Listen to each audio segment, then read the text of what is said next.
Welcome to Compai's Expat channel. I am Compai. I try to be Sosua's voice of reason where I talk everything expat. Today I'm going to do a reaction video to a young guy from Canada who is buying properties and redoing them. I think there's some really good points to make in this video, so let's get to it.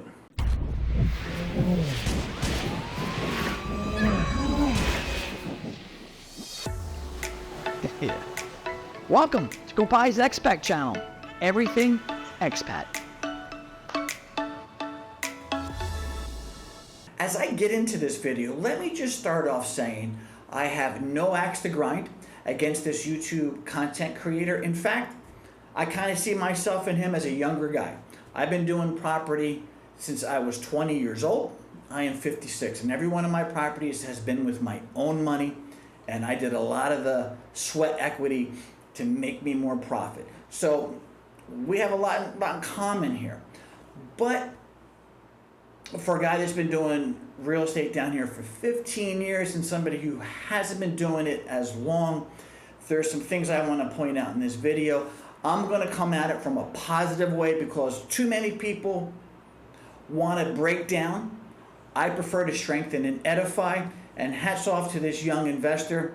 I'm sure he doesn't want me to say that, but when you're 56 and you're looking at guys in their 30s doing what he's doing, much respect to your brother. But let's get into this video. Properties on the north coast of the Dominican Republic in a small town called Sosua, Puerto Plata, for only $121,000. That's right, you heard correctly. 2 one-bedroom condos in a hotel property with pool and 24-hour security for only $121,000. But long story short, as budgets in the US and Canada get tighter, tourist travel overseas becomes less as they're opting more so to travel closer to home. All right, let me jump into this. 2 condos for $110,000. Guys, right now I can tell you off the bat, we are not in the high-end areas of Sosua. Now, I know where we're going. I've watched this video twice so I can be prepared to do an educated, thought-out reaction video. But again, he's doing this with his own money. Hats off to him. Too many YouTube content creators have a lot to say without having their own money in the game. Moving on. The Caribbean. But why Sosua?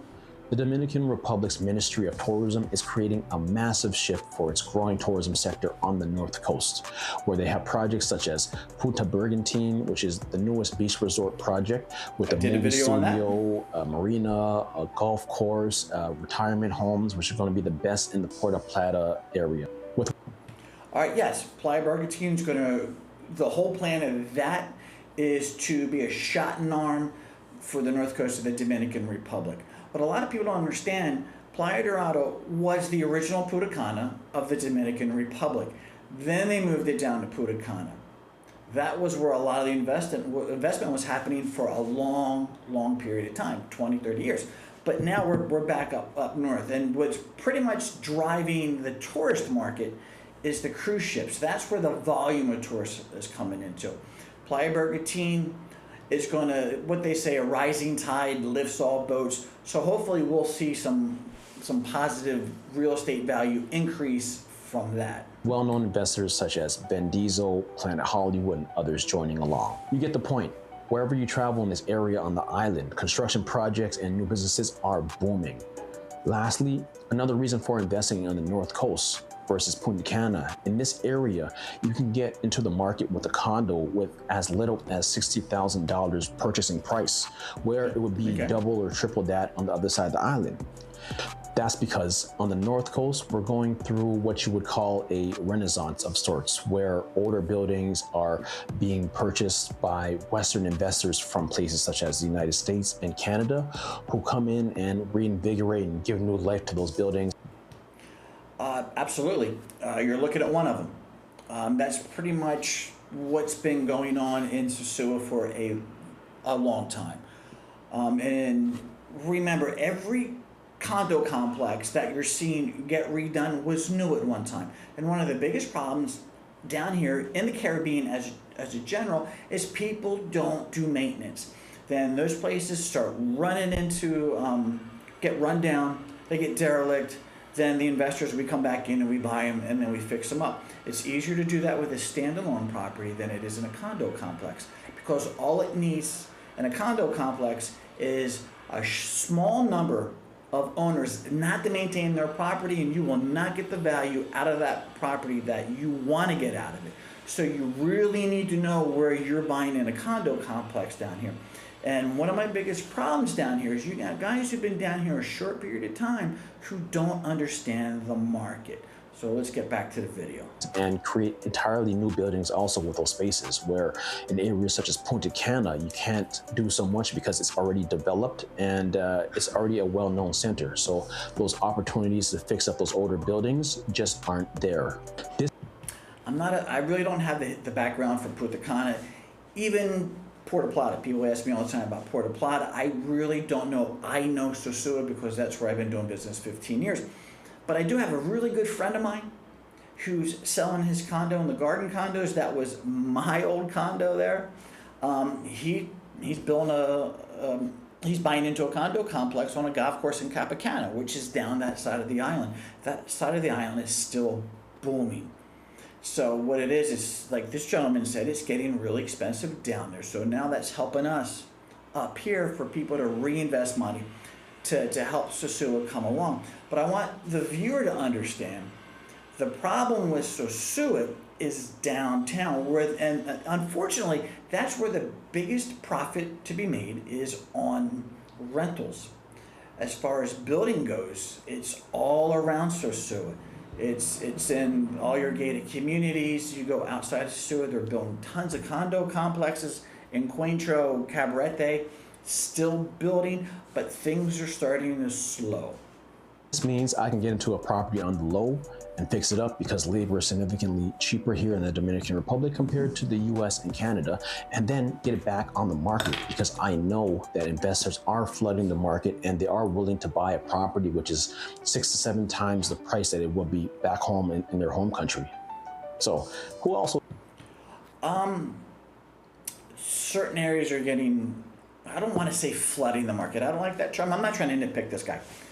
He does a really good video. He makes some great points. I don't know who this gentleman is, but I can tell you right now, he's got a decent background. He understands real estate, so he knows what he's talking about to an extent. Real estate in general, he knows what he's talking about. But as far as flooding the market, no, it's so easy to get in a property here. It's so hard to get out. So, and it's a niche market down here. Not everybody wants to take the risk of buying property overseas. So that's why you see the ebb and flow, and that's why we don't have bubbles down here. Property goes stagnant. The market goes stagnant for a while, and then it'll jump up in price, and then it'll go stagnant, and then it like tears up. It's not like a curve like we have in the States where it's boom bust. Who doesn't want to live in paradise and peace? And lastly, forget about everything you've heard about Sosua and its reputation as a beach town and a red light district by night. It's going to be so much more. I am on the ground and I can tell you that the government is cleaning up the city because they know what's on its way, and the government is not stupid in any sort of way, trust me. No, it's the government who's behind all this cleanup. The government, this has been a plan for a long time. This is nothing new. They started this cleanup 12 years ago, 13 years ago. So now they're just implementing it. COVID changed things. It kind of put things on pause for a while. And what you're seeing now is things getting back to the way the government was working before. And a lot of people who just came down after COVID, they think that was the norm. It wasn't the norm. Oh yes, I'm getting excited. Let me introduce myself. I'm Brian P. from Links Up DR. We're here to give you the juicy insights on entrepreneurship, property investment, and living the freedom dream lifestyle in the gorgeous and always beautiful Dominican Republic. We got ahead of the curve during the post-pandemic years when most markets were beginning to turn. I disagree with that 100%. I'll give you an example. I bought my last property in January of 2020. By August of 20, my property went up 100 grand. So after COVID was the beginning of the last run up in prices. It wasn't a downturn. I don't think it was a downturn anywhere. I I remember very distinctly everybody leaving the cities in the United States to get out of the COVID. They were moving Colorado, Florida, Texas, and where were they leaving? New York, California. They're leaving they're leaving the blue states and going to the red states is basically what happened. So no, if you came down after COVID, you did not beat it. You were part of the bubble that ran things up. Not a bubble, but you were part of the increase that ran things up. You were not ahead of the curve. You were behind the curve. And that next tier, I believe right now is starting to plan out. We're trying to level out. So those big deals, that's for the individual to decide. Condos itself and refurbishing them and selling them off or doing whatnot, running Airbnbs. So it might look like a piece of work, but that's what we want. We want work. Because it is. It's going to be a piece of get work. the keys and get the work started. Come on. All right, guys. As we watched him give us a little background about where he's purchasing, notice how noisy it was. Notice how loud it is. Now notice he's on the ground floor entering a condo from the parking lot. Street door number one. Already got it open. All right, decent sized bathroom, not bad. Very functionable. He definitely can make that work. Yeah, she's not the prettiest in the world, but we're gonna make good with this. This is all gonna be gone. All gone. Marble. Out here. All right, kitchen is just a train wreck. He's going to have to redo that. He's got a closet there. Now he's going into the other side of the condo that looks like the Turning bedroom. this into the second unit. So everything in that room is unit 112A. We're gonna put two double doors right here. This will be 112B. Bathroom there, bathroom here. Take one of these beds, paint it, break off that ugly. All right, guys, I am not understanding this. I know he said he was going to put in double doors. So that means he's going to make both of this condo two different units. So this is going to be one unit, right? It's going to be one unit with its own bathroom, as you're seeing here. He's going to get rid of one bed. So he's going to put a kitchen over here. Right here. So this is going to be one condo with another condo. I don't see how this is the layout of this. That's real tight. Now, when you're doing condo rentals down here, let me explain something to everybody. The market's changed. A unit this small 10 years ago is fine. I have two studios. My studios have a designated living area, designated sleeping area. It's still open. It's a studio with a full kitchen, 2-burner stove, full-size refrigerator, microwave, everything you need, plus its own bathroom. And it's very comfortable. I love my studios. This is going to be hard. You can only fit so much stuff into a 5-pound bag, and this 5-pound bag is full already.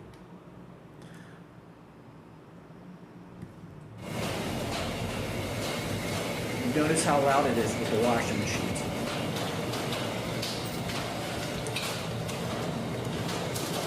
You know, you got to take in consideration what's around you. People want to be able to sleep.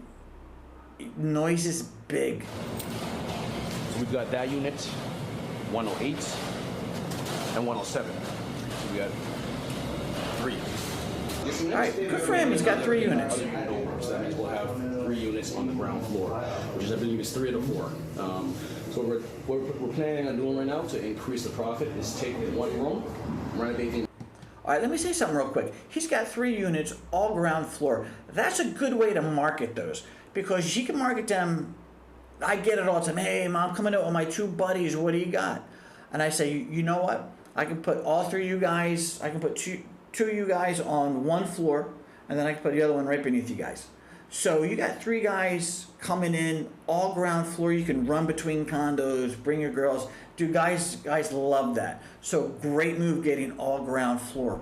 entire room, and then if you look behind, there's a second room. Actually, there's a bathroom here. We got lucky. We found a mystery bathroom. So there's actually 2 bathrooms in this unit. So the owner didn't know that when we purchased it from him. Then come to the second bedroom.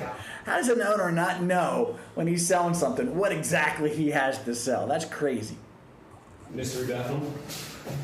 I don't know right now, but so essentially this will be the second room. So we're gonna cut off that. So now you're increasing your profits by margin of 2. So hopefully we can do that with both of the units that we're receiving.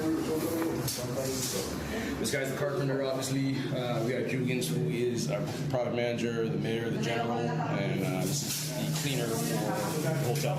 It looks small, but All right, let's look at this. So you got to put a bed in here, okay? Because this is going to be one standalone condo, guys.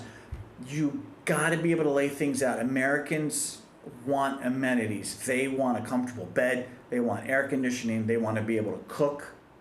They want to have it just like their home that they left. It's no longer, it's okay, we're in the Caribbean, it's no big deal, I'll deal with it. Those days are gone. They want high end, even if they're only paying $45, $55 a night, because this is not an $80 a night condo when it's all done. I'm sorry, because you're going to have to put a bed from right to left. So basically the headboard is going to be on the right, look into that mirror.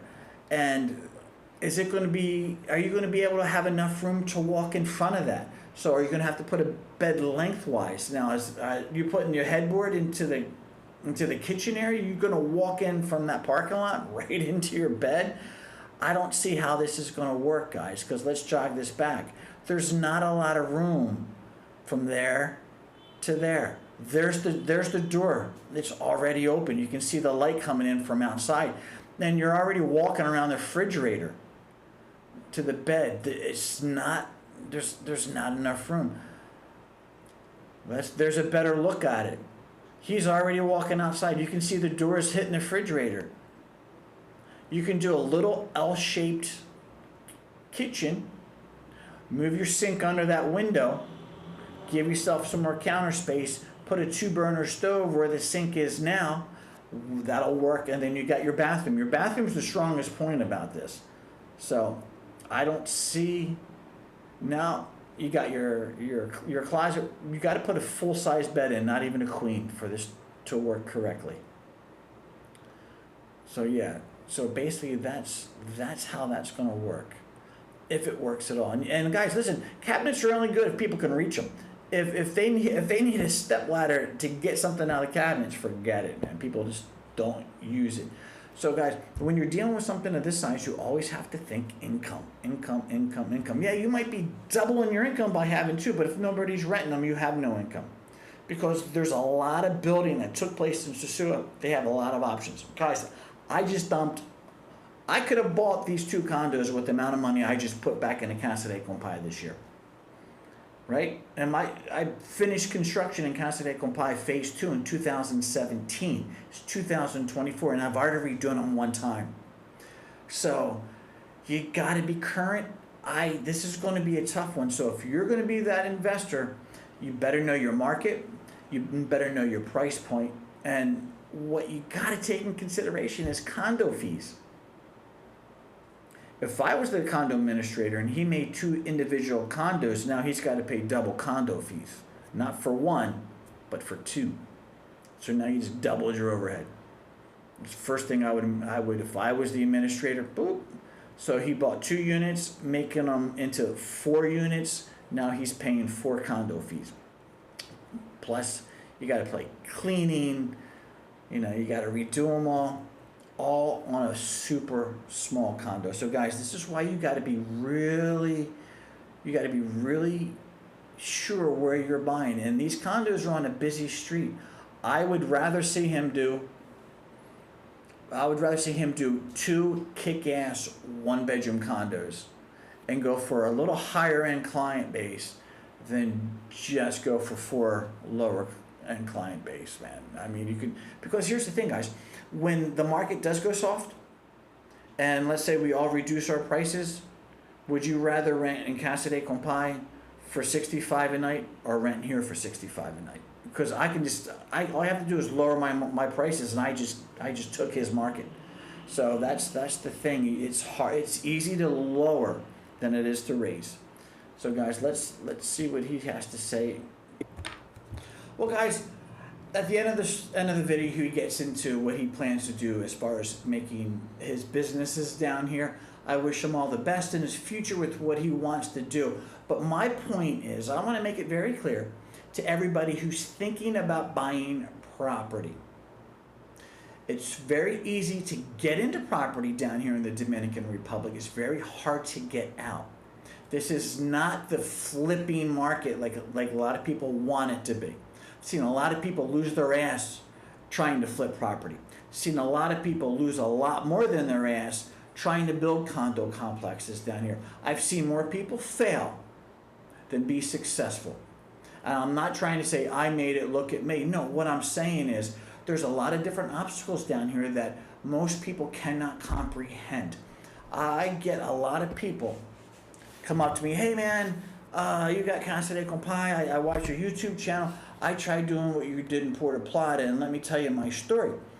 And honest to God, I wake up after hearing these stories, I wake up at 3 in the morning and going, holy shit, man, that could have been me if one or two things were different. Because there's so many things that go into being successful down here. We don't know coming from North America. This is a different culture. This is a different way of doing business. And you better have a real strong grasp of the language, the culture, and the customs down here, or you can really, really lose your ass. There's a fine line between the guys who truly make it and the guys who fail. See more people fail than make it. And I don't want to see people lose their hard-earned money, because we all have the opportunity to live down here. And I want to see everybody live their dream. I really do. So be careful who you're taking advice from. Be careful who you're investing with down here. I suggest 10 years is that cutoff. If they haven't seen the last downturn 10 years ago and what places and parts of Sosua went south and why, they can't answer questions like, why did Hotel Europa go south? Why did this gated community go south? Why could you give away property in La Mulata 10 years ago? Why? If they can't answer that question, move on. Because there's too much that goes into the real estate market down here, and most people don't have the background. That's my 2 cents, guys. All right? So I'm going to put this gentleman's link in the description down below. Please subscribe to his channel. I think he's going to have one of the better YouTube channels in town. He's going to be my peer. So I'd rather, see him successful than fail. Very smart. I think he knows what he's doing. I think in time he'll be able to give the level of advice that he wants to give. I don't think he's there yet. And I don't mean that as a cut up to anybody. But guys, subscribe to his channel, subscribe to my channel, hit the like, hit the notification bell, and always remember, keep private personal and personal private. Thank you for watching.